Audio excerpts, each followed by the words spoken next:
महर्षि आपको ग्रेट खली के नाम से जाना जाता है। अच्छा। वर्ल्ड रेसलिंग होती है, उसमें आपने अच्छा। भारत की तरफ से पार्टिसिपेट किया था। महाराज जी वर्ल्ड चैंपियन, कई बार पूरे वर्ल्ड में सभी को हराया रेसलिंग में जी। हमारे राष्ट्र का नाम किया। हाँ, बहुत सुंदर है। आप स्वस्थ हैं?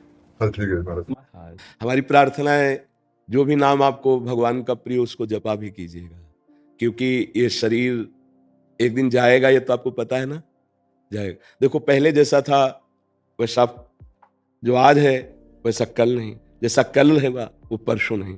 ये परिवर्तनशील शरीर है, इसका एक दिन पतन हो जाएगा, ये शरीर एक दिन नहीं रहेगा।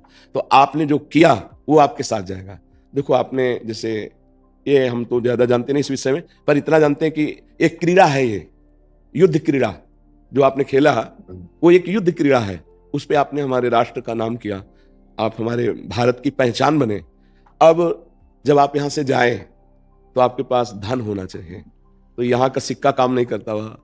वहां जो भी जिस भाव से, भगवान के विविध नाम हैं, कोई अंग्रेजी में उनको पुकारता है, कोई उर्दू में पुकारता है, कोई हिंदी में पुकारता है। भगवान की सब भाषाएं हैं, सब भगवान के नाम हैं।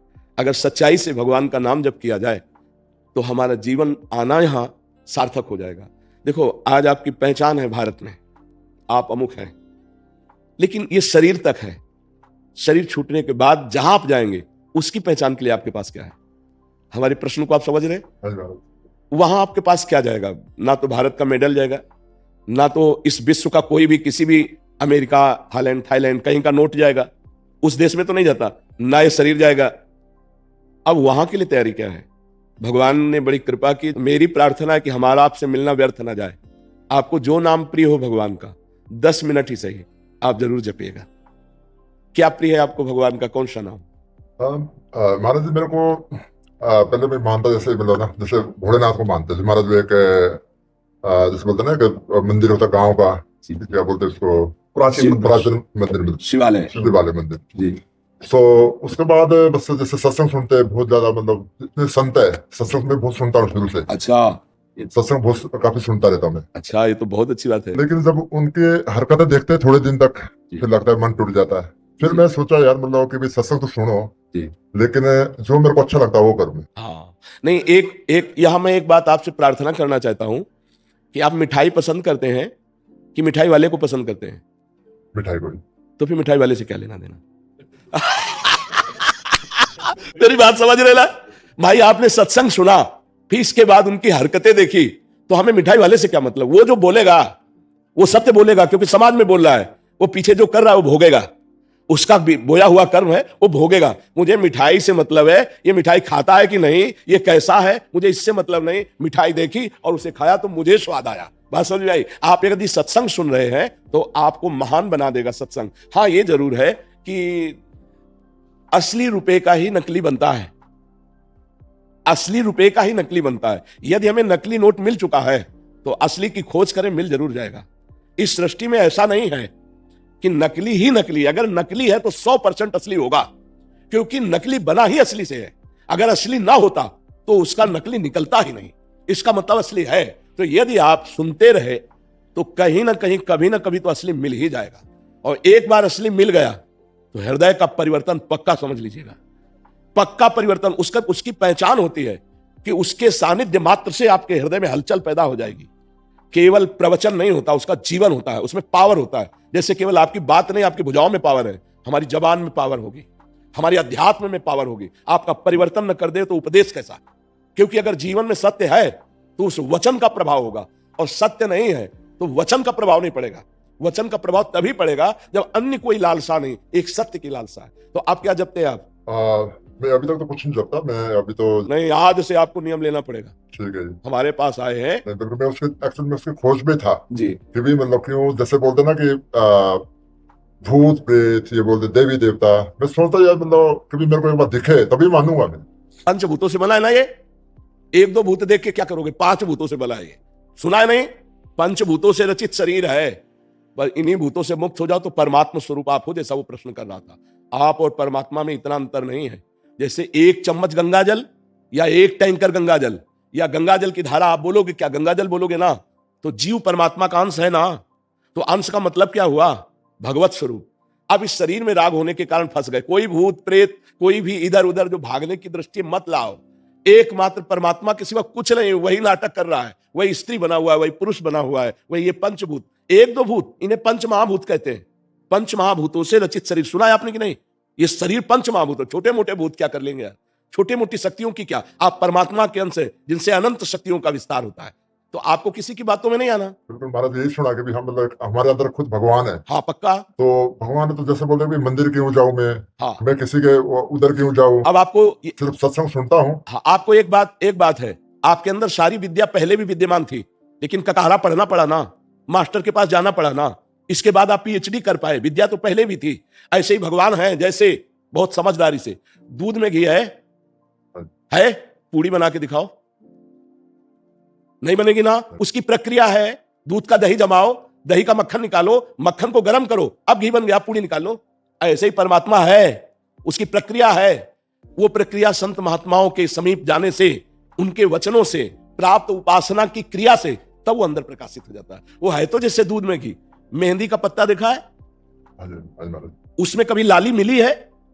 खोज लेना, फिर मंगा के देख लेना। अगर एक रेशा लाली दिखाई दे तो बताना, लेकिन प्रक्रिया से जब उसको हाथ में लगाओ और फिर धो तो लाली ही लाली रहेगी। ऐसे ही परमात्मा है। कभी देखा है तुमने? नहीं। प्रक्रिया करोगे, साधना करोगे, यही दिखाई देगा। सबसे बड़ा मंदिर आपका हृदय है। बाहर घूम आओ और अगर अंदर के ठाकुर को नहीं पहचाना, यहाँ भगवान को नहीं देखा, कहीं नहीं मिलने वाला, और यहाँ देख लिया तो कुत्ते में भी वही दिखाई देगा, दूसरी जगह ले दिखाई देगा। समझ पा रहे आप? बिल्कुल महाराज, उसी की खोज पे हूँ अभी तक भी। मतलब कैसे मतलब से मतलब कनेक्ट हूँ। हाँ, पहली सीढ़ी हमारी प्रार्थना मान लीजिए नाम जप है। तुम्हें नाम कौन सा प्रिय है? मैं तो सारे को मानता हूँ, मतलब एक पकड़ना पड़ेगा, एक नाम पकड़ो। महाराज जो आप बोले उसको पढ़ो। देखो हम तो आशिक हैं वृंदावन के, हमारा तो राधा राधा राधा राधा तुमने सुना ही होगा। हमारा तो राधा राधा। पर महाराज जी मतलब जैसे राधा राधा बोले, भोलेनाथ का नाम जपे, बात तो एक ही है जी। तो उसमें से एक ही न जपना पड़ेगा या मतलब जब तक एक में प्रीति नहीं होती, जैसे दूध की रबड़ी, दूध का अढ़ोता किया ना, और वो पेड़ा, फिर बर्फी, है तो सब दूध ही, लेकिन अपनी पसंद क्या है, पसंद क्या है, इसमें देखना पड़ेगा। ब्रह्म के कोई भी अक्षर ऐसा नहीं जिसमें ब्रह्म ना हो। जैसे देखो आ शब्द है, आ तो का, खा, गा, घा, अंगा, चा, छा, आ विराजमान है ना। आप राधा बोलो, शिव बोलो, राम बोलो, कृष्ण बोलो, सब वही है। पर प्रीति तो एक नाम में होगी ना। गा हम सब जग सकते हैं, लेकिन जब प्रेम होगा तो एक से होगा। तो एक कोई नाम चयन कर लो और जिसको बार बार रटो। तो जैसे दो लकड़ियों के घर्षण से उसमें अग्नि नहीं है पर अग्नि पैदा हो जाती है, ऐसे ही जब हम अपनी जबान से नाम जप करते हैं, राम राम राम, शिव शिव शिव, कृष्ण कृष्ण कृष्ण, हरि हरि हरि, राधा राधा राधा राधा, तो हमारे अंदर एक दिव्य शक्ति पैदा होती है। उसी शक्ति से सब कुछ दिखाई देने लगता है। एक परमानंद में प्रभु जो सबके अंदर छुपे हुए हैं, हम उनका साक्षात्कार करते हैं। बचपन से इस मार्ग में लगे हैं, बिल्कुल अनुभव की बात कर रहे हैं। अगर पकड़ लो तो पार हो जाओगे। एक नाम पकड़ लो, तुम्हें जो नाम प्रिय लगे। छूट है, हमारे प्रभु के अनंत नाम है, पर पकड़ना एक पड़ेगा। बोलो क्या पकड़ोगे? मैं आपको नेक्स्ट टाइम आऊंगा तो मैं पूरा पर नेक्स्ट टाइम तक के लिए हम आपको खाली नहीं रहने देंगे। अगर आप आए हैं तो चाहे 10 मिनट जपे या 20 मिनट जपे, पर एक नाम आपको अब लेना पड़ेगा कि मैं शिव शिव बोलूंगा, राम राम बोलूंगा, कृष्ण कृष्ण बोलूंगा। फाइनल में जो होगा सो बाद में बताना। बोलो आप। राधे राधे। ठीक है, जब आएंगे ना तब एक बार बच्चों के साथ हाँ, बिल्कुल, दर्शन करने के लिए। महाराज जी जो आपने जो दिशा दिया ना समाज को जी, मतलब जो पूरे समाज को एक तरीके से बिल्कुल ही चेंज ही कर दिया जी। हम भी आपकी यूट्यूब पे ये देख के वीडियो तभी पूरा देखा, सुनते हैं जी, तो अभी हमारा मिलेंगे महाराज जी से आशीर्वाद लेके भी चलेंगे। महाराज ये क्वेश्चन है मेरा, जैसे लोग जब आपस मेरा एक सिद्धांत है मतलब कि भाई मैं किसी को नाम नहीं जपता, किसी को नहीं, पर एक चीज पकड़ी है मैं कि किसी को मैं हर्ट नहीं करना चाहता लाइफ में जी। मतलब कि भाई अगर किसी को थप्पड़ मारनी तो पूछ के मारो, भी थप्पड़ मारूंगा तेरे को, मतलब समझ जा। तो एक तो मैं हर्ट नहीं करना चाहता किसी को, लेकिन आप इसे एक बात समझिए, आपने एक केवल प्रतिकूल क्रिया रोकी है। ये कोई आपके पास धरोहर नहीं है। आपने एक प्रतिकूल क्रिया नहीं करूंगा, आप समझना, ये आपके पास संपत्ति नहीं है। अब आपके तो मैं नाम जप नहीं करूंगा, लेकिन किसी को दुख नहीं दूंगा। दुख ना देना ये आपकी एक अच्छी क्रिया के अंतर्गत आ गया। आपकी सोच के, आपके पास संपत्ति क्या है? आप जब यहां से जाएंगे तो आपके पास संपत्ति क्या है? तो इसीलिए कि 10 मिनट 20 मिनट, अगर 20 मिनट भी शुरुआत कर दी राधा राधा राधा राधा, तो आप खुद अनुभव करना। ये क्वेश्चन और आप खूब पूछ लो। महाराज मतलब लोग ना फायदा उठाते हैं, मतलब जैसे मेरा भोलेपन का लगता है सीधा साधा अमेरिका से आया है, इसको क्या पता है, तो मेरी बात समझो। उठाते हैं, फिर गुस्सा बढ़ाता है। नहीं, गुस्सा नहीं, आपको आनंदित होना चाहिए। आप किसी के फायदे के काम में आए, जब आप हट नहीं करना चाहते, वो दुख नहीं देना चाहते किसी को, कंट्रोल नहीं होता कई बार ना, वैसा लगता है क्या करूँ अब। नहीं, उस समय मुस्कुराना चाहिए। करता हूँ मैं, लेने में कंट्रोल कोशिश करता हूँ, बहुत जैसे बोलता ना कि नहीं, अब उसको बाहर कंट्रोल उठते, मतलब नहीं, क्या आपने करूं? पहली बात कही थी मैं किसी को दुख नहीं देना चाहता। अगर आपका फायदा उठा रहे हैं तो धन्य भाग है, आप किसी के फायदे लायक तो बने। यहां तो संसार में पशु की तरह जन्मते हुए मर जाते हैं, किसी के फायदे में नहीं आते। आपका लोग फायदा उठा रहे हैं, ये बहुत अच्छी बात है, आप डरिएगा मत, आपको कोई परास्त नहीं कर सकता। जब आप किसी को दुख नहीं देना चाहते तो आपको कोई फंसा नहीं सकता। हाँ, लाभ ले ले तो धन्यवाद है, जैसे वृक्ष के नीचे कोई छाया ले ले, कोई पत्ता ले ले, कोई फल ले ले, कोई फूल ले ले, तो धन्य है, भगवान ने आपको ऐसा बनाया कि दूसरे आपसे लाभ ले रहे हैं, नुकसान तो नहीं हो रहा किसी का, तो आपको गर्व होना चाहिए कि हमसे लाभ ही ले लो, लूटो हमें। सॉरी आपकी बात जी।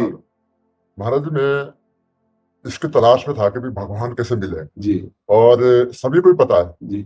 सब लोगों को पता है कि भी मेरे जो 20 साल तक मैंने कोई चप्पल नहीं बूट नहीं डाले जी। कभी, मतलब ना, और मैं एक मजदूरी करता था, पत्थर तोड़ता था, रोड बनाता था। जी। हम 7 भाई थे जी।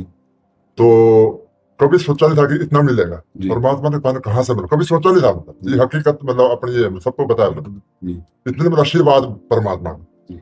पर लेकिन मैं सोचता था कि एक बार उसको देखूं कैसा कैसा, मतलब उसकी तलाश में था मैं हमेशा, मतलब कि भी तो मैंने एक सिद्धांत बनाया था लाइफ पे कि भी किसी को हट नहीं करना और मेहनत करनी है, और बस वो एक था जो गुस्से का था ना, जो कोई गलत कुछ करना, फिर लगता भी अगर हम गलत सही जाएंगे तो फिर कैसे आगे। नहीं, इसके लिए भी हमने सत्संग में बोला है कि जब तक हम सह सकते हैं कि हमारे धर्म पर, हमारे समाज पर, हमारे राष्ट्र पर कोई आंच नहीं आती, तब तक हम सह सकते हैं। अगर हमारे धर्म पर, हमारे राष्ट्र पर, हमारे समाज पर आंच आने वाली हो तो फिर हम उसका डट के विरोध करेंगे, फिर नहीं सहेंगे। थोड़ी हमारे ऊपर कोई गाली दे दे या हमसे कोई थोड़ा सा लाभ ले ले, हम उसको सह लेंगे, लेकिन हमारे धर्म की हानि हो रही हो, हमारे राष्ट्र की हानि होने वाली बात हो, हमारे समाज में हानि पहुंचने वाली हो, फिर हम बर्दाश्त नहीं करेंगे। इसके लिए तो कई बार सत्संग में बोला है। तो आप देखो, गंभीरता पूर्वक एक बात समझ लीजिए कि यदि आपसे कोई छल कपट कर रहा है तो आपको पता है कि आदमी छल कपट कर रहा है, पता लग जाता महाराज। फिर एक बार के बाद दोबारा आप उसका संग मत कीजिए, चाहे वो कोई भेष में हो, चाहे वो किसी भी देश में हो। एक बार तो देख लिया कि आप हमारे से छल कर रहे हैं, और आपको सच्ची बताएं, सत्य कभी पैसे से बिकता नहीं, और जो पैसे से मिलता है वो सत्य होता नहीं, बस इतनी बात समझ लेना।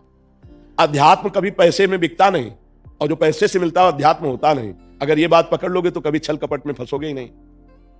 पैसा देके यदि आपको सत्संग सुनने को मिले तो आपके पास पैसे का गर्व रहेगा, सत्संग का लाभ नहीं।